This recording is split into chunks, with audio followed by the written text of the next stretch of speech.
दोस्तों, आज की कहानी है धौस। जब से श्रेया इस घर में बहू बनकर आई है तो कुछ ही दिन बाद उसकी सास कल्पना जी का निधन हो गया। उसके बाद कुछ ही दिन में उसकी ननद ने आत्महत्या कर ली और यह सब देखकर उसके ससुर को भी हार्ट अटैक आ गया, जिससे उनकी भी मृत्यु हो गई। 5 साल के अंदर ही इस घर में 3 लाशें उठ चुकी थी। दरअसल यह कहानी उस घर की है जहां श्रेया के गृह प्रवेश के बाद एक एक करके घटनाएं होने लगी। वह परिवार जो कभी अपनी प्रतिष्ठा और सम्मान के लिए जाना जाता था, जिसमें राम अवतार जी, उनकी पत्नी कल्पना जी और उनके 2 बच्चे, बेटी मीरा और बेटा विनोद शामिल थे। मीरा बेहद नटखट, चुलबुल और अपने भोलेपन के लिए जानी जाती थी। वहीं उसका भाई थोड़ा कड़क स्वभाव का था, लेकिन उस घर में दोनों बच्चों को बराबर प्यार मिलता था। कभी उन दोनों में बीच किसी का भी किसी तरह का भेदभाव नहीं किया गया। राम अवतार जी अपनी बेटी मीरा से बेहद प्यार करते थे। उनकी जान उसी में बसती थी। मीरा की शरारती और मासूमियत से घर हमेशा चहकता रहता था।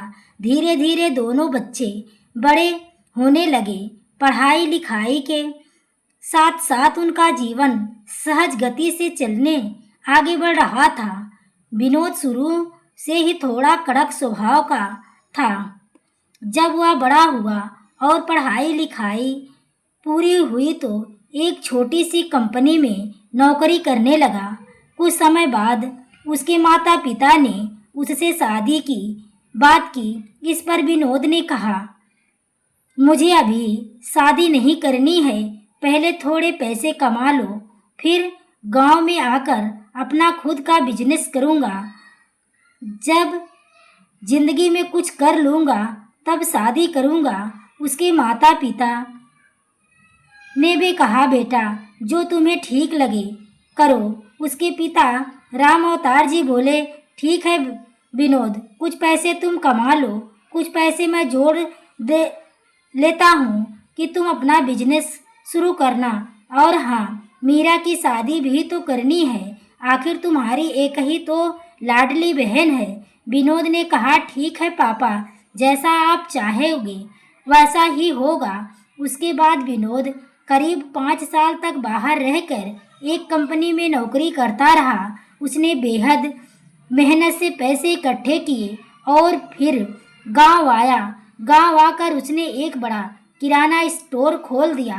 दुकान इतनी अच्छी चलने लगी कि लोगों की भीड़ लगी रहती थी और बिक्री भी काफ़ी ज़्यादा होती थी।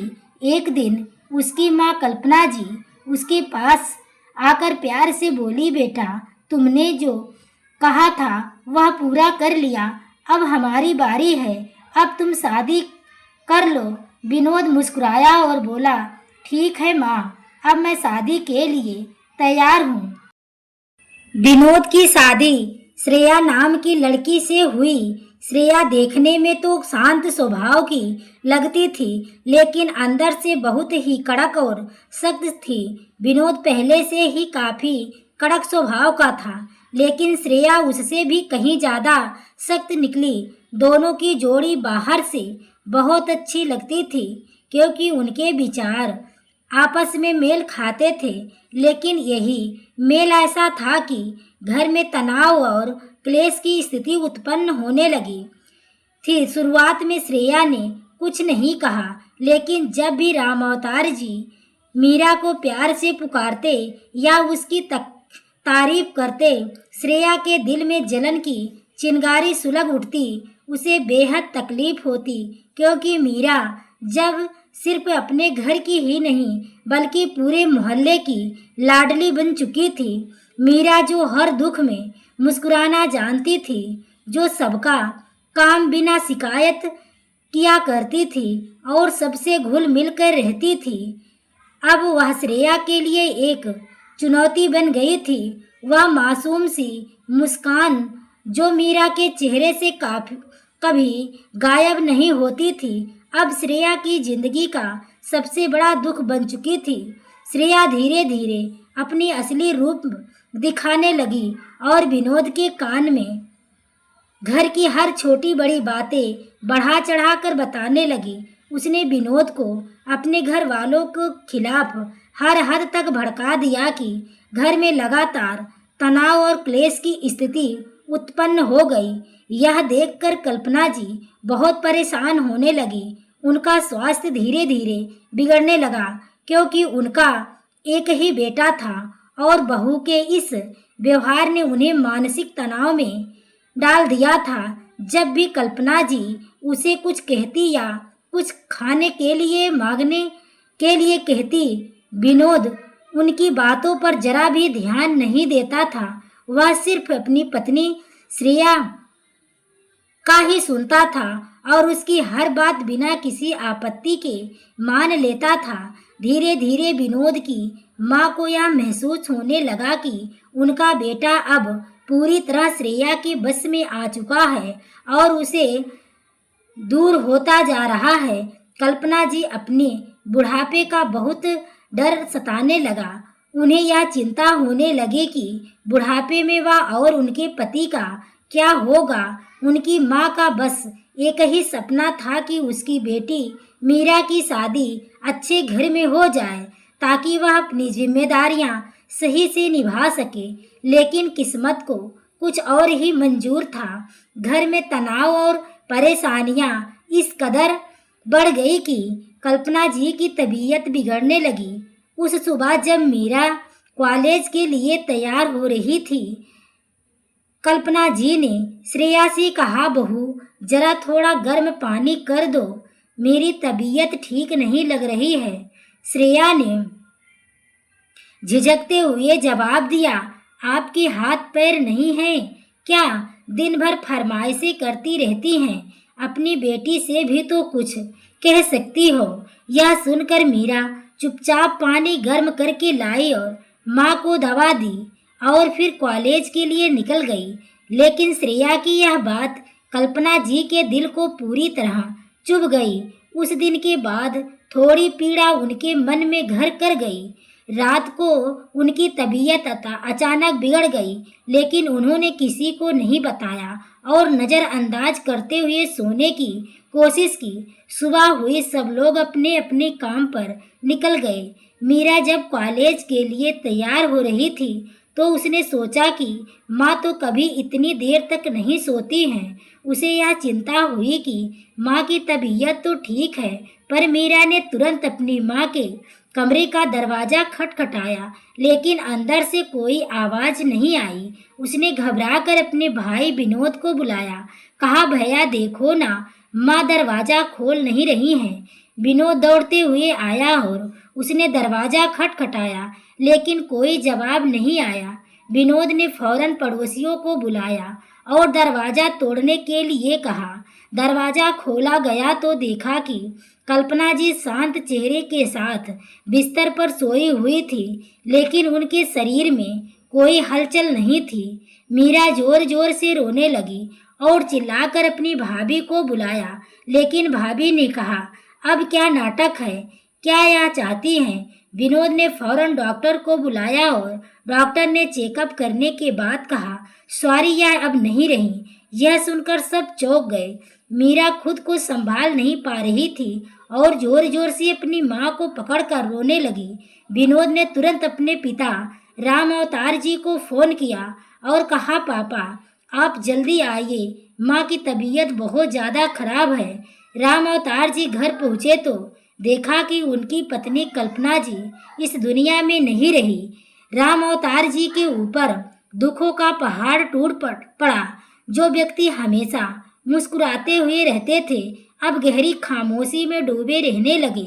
उनकी बेटी मीरा, जो अपने घर की ही नहीं बल्कि पूरे मोहल्ले की रौनक करती थी, वह जहाँ से गुजरती थी लोग मुस्कुरा उठते थे, अब वह बिल्कुल चुपचाप रहने लगी। माँ की याद में वह अक्सर घर के एक कोने में बैठी रहती थी। उसकी भाभी श्रेया ना तो उसे ढंग से बात करती थी और ना ही उसके साथ अच्छा व्यवहार करती थी। धीरे धीरे मीरा अंदर ही अंदर डिप्रेशन का शिकार होती जा रही थी। उसका एकमात्र सहारा उसके पिता ही थे, क्योंकि शादी के बाद उसका भाई विनोद है बिल्कुल बदल गया था। एक दिन अचानक श्रेया ने पूरे घर में शोर मचा दिया और जोर जोर से चिल्लाती हुई विनोद को बुलाने लगी। विनोद, जल्दी आ, कल रात तुमने मुझे 5,000 दिए थे ना, वह मेरे पर्स से गायब है। अगले ही पल बिना कुछ सोचे समझे उसने आरोप लगाते हुए कहा, यह काम तुम्हारी बहन ने किया है, उसी ने पैसे चुराए हैं। विनोद भी बिना कुछ सोचे समझे गुस्से में मीरा को आवाज करने लगा, मीरा इधर आओ, क्या तुमने कभी भाभी के पर्स से 5,000 चुराए हैं?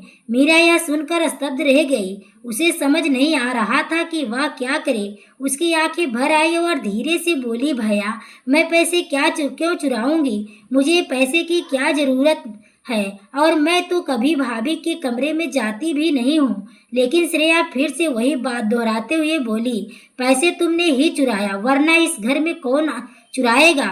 कोई आता भी नहीं है, ना कोई जाता है। यह बात तो साफ है, पैसे तुमने ही चुराए हैं, और हो सकता है तुमने अपने किसी प्रेमी को देने के लिए चुराया हो। विनोद यह सब बातें चुपचाप वहीं खड़ा होकर सुन रहा था। यह देखकर मीरा जैसी अंदर से टूट गई। उसे ऐसा लगा जैसे किसी ने उसे अंदर से धक्का दिया हो।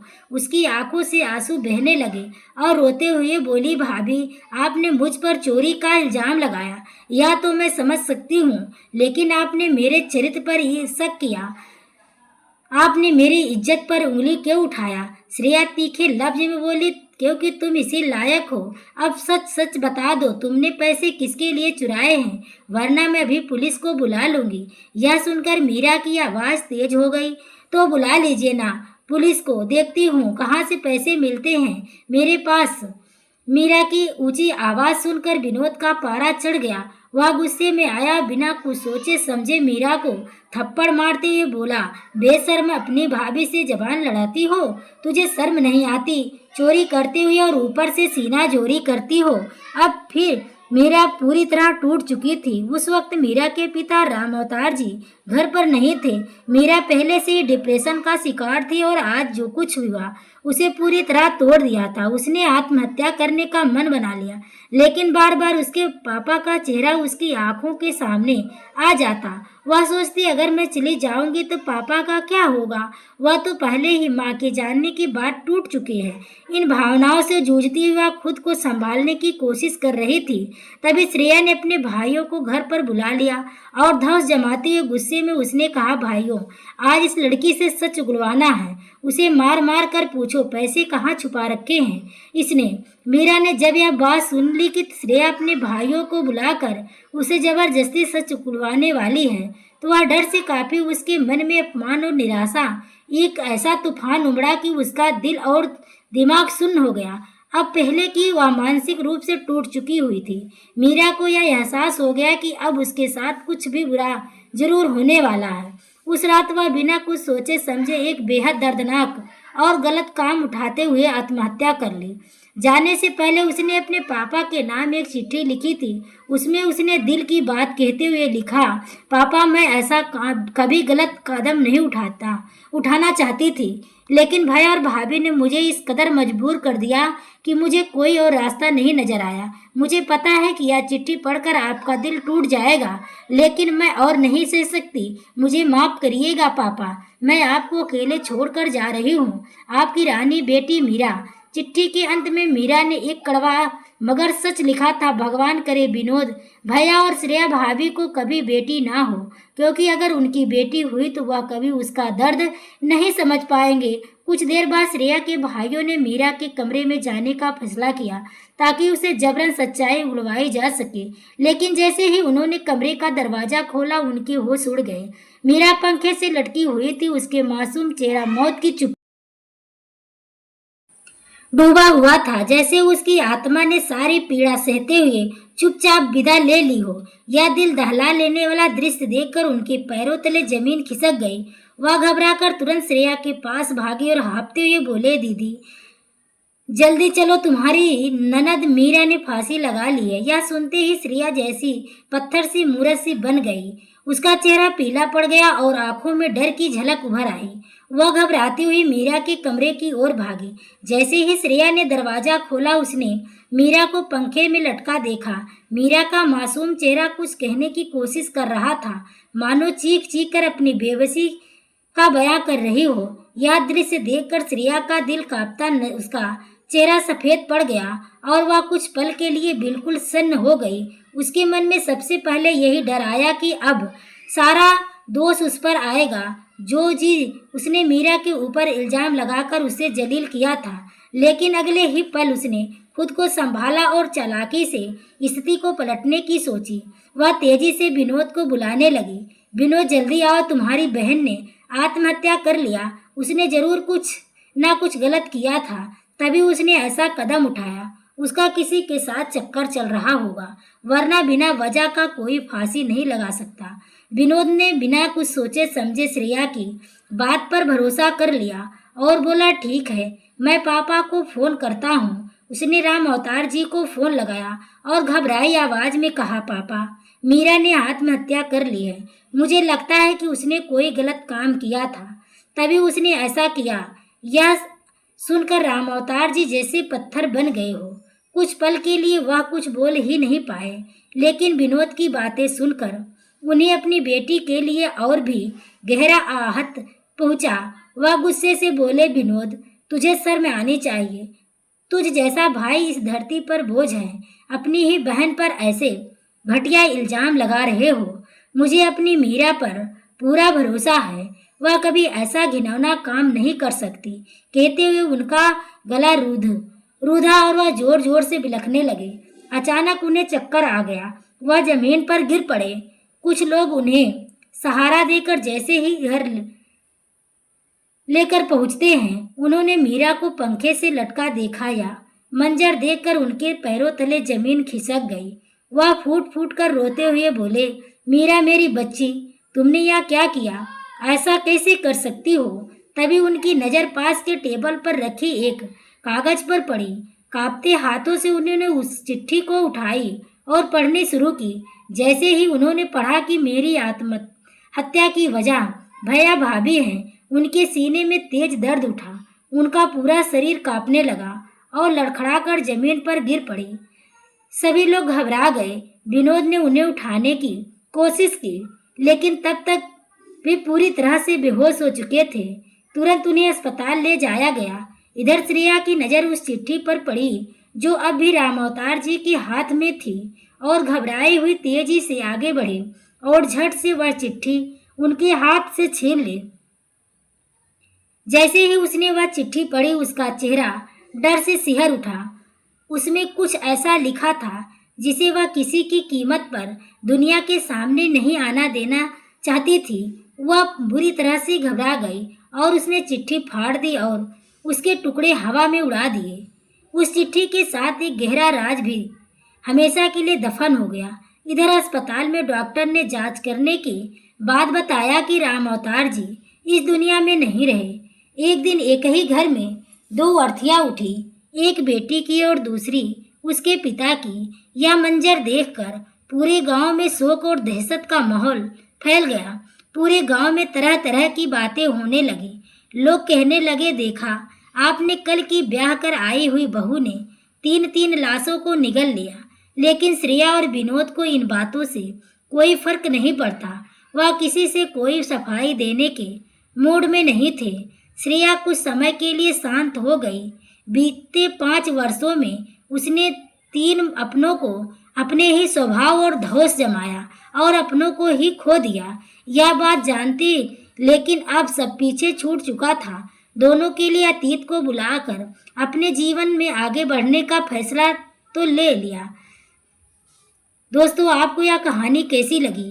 कमेंट में अपनी राय जरूर दें। कहानी अच्छी लगी हो तो वीडियो का लाइक शेयर सब्सक्राइब करें। आगे के नोटिफिकेशन के लिए बेल आइकन को ज़रूर प्रेस करें। पूरी कहानी को सुनने के लिए आपको तहे दिल से